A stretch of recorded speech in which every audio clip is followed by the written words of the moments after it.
Bonjour à toutes, bonjour à tous, bienvenue dans votre JT. La sécurité des biens et des personnes, on en parle souvent, mais c'est votre priorité. Alors aujourd'hui, on va revenir sur le taux de fréquence ainsi que le taux de dommages aux ouvrages. Savez-vous quel est son nombre en 2021 ?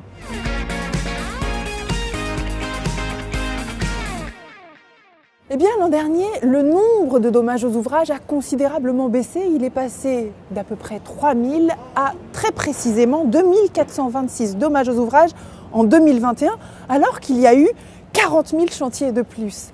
Alors, comment est-ce que ça s'explique ? Eh bien, je vous propose tout de suite qu'on retrouve Marie-Françoise Luby.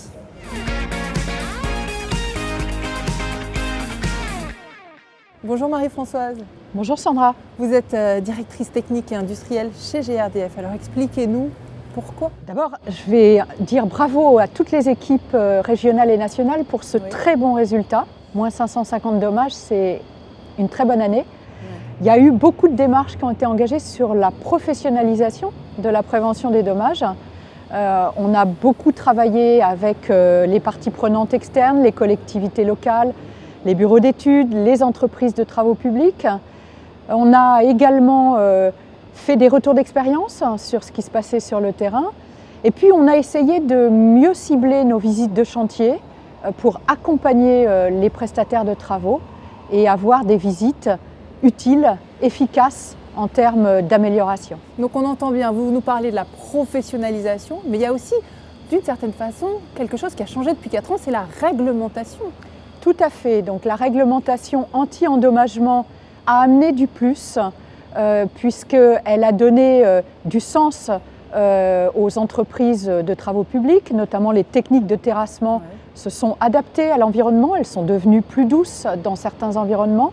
Le marquage avant travaux s'est professionnalisé et puis les gestes techniques des entreprises de TP se sont améliorés. Oui, donc on entend bien, depuis plusieurs années, il y a tout un travail de fond qui a été mené pour avoir cette amélioration qu'on note maintenant. Mais sur la dernière ligne droite, on va dire sur 2021, il y a aussi eu une sorte des innovations, des choses nouvelles. En 2021, on a beaucoup travaillé sur l'innovation pour avancer encore en 2022.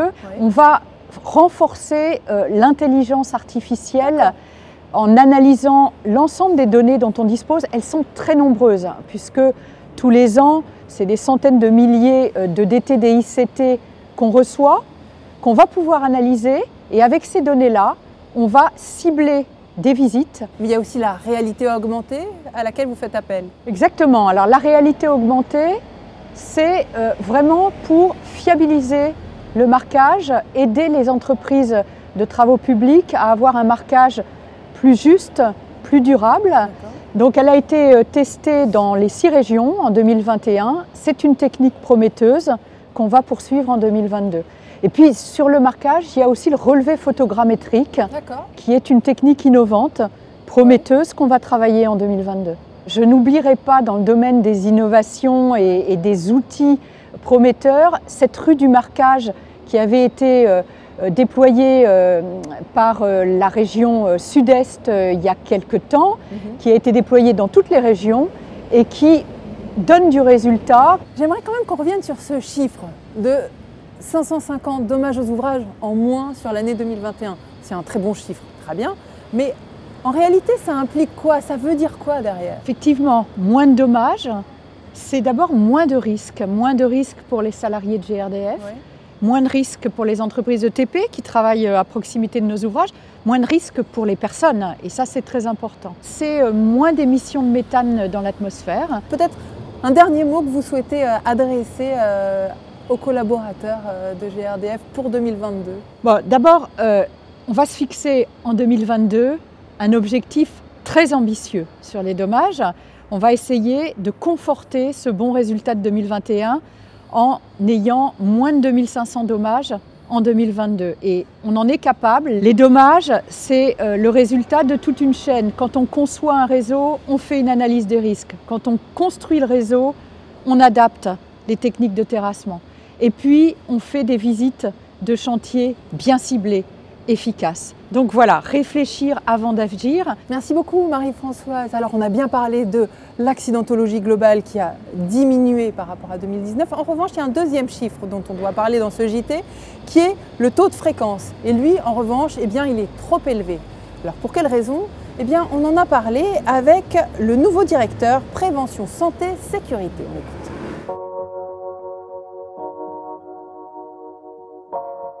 Bonjour Serge Kérens. Bonjour Sandra. Enchanté, vous venez de prendre vos fonctions de directeur de prévention santé sécurité il y a quelques jours. Quelles sont vos convictions, vos engagements pour GRDF ? La première conviction, c'est que la prévention est une responsabilité à la fois collective et individuelle sur laquelle chacun peut intervenir, à commencer par le management qui exerce un rôle central.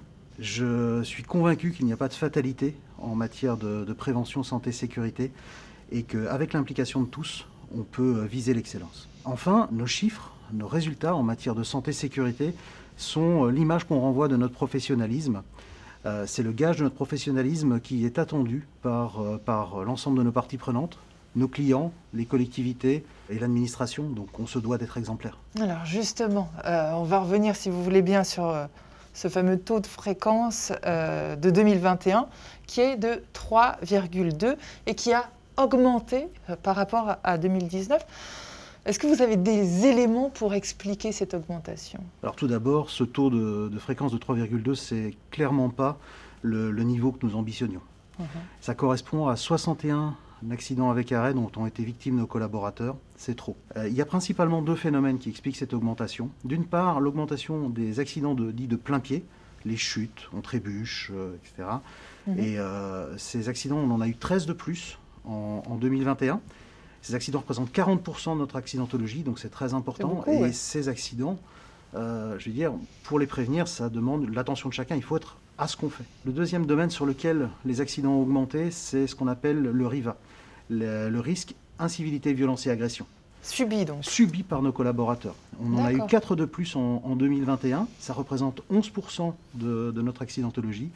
Et donc, ce sont à eux deux, ces domaines représentent 50% de notre accidentologie. Et est-ce qu'il y a eu des accidents liés au gaz ?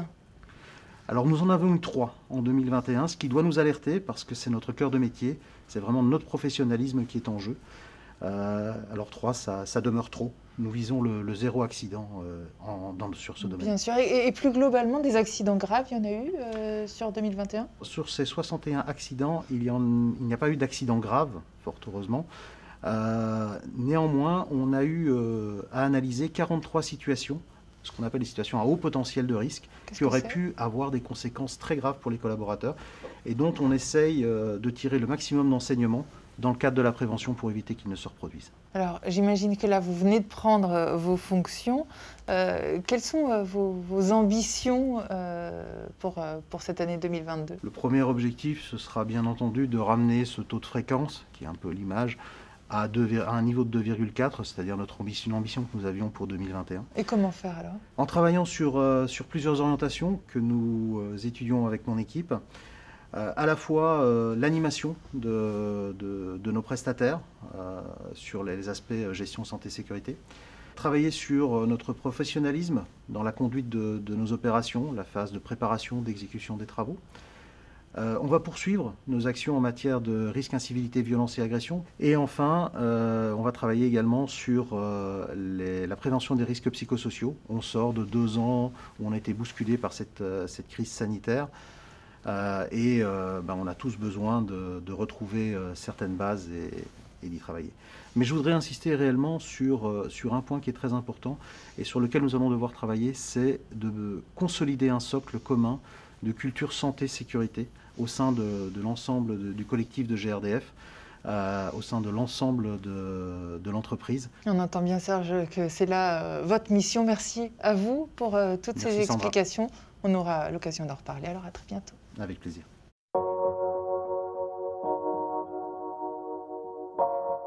Ce JT est maintenant terminé. Merci à vous de l'avoir suivi. On se retrouve la semaine prochaine pour un nouveau JT. Salut!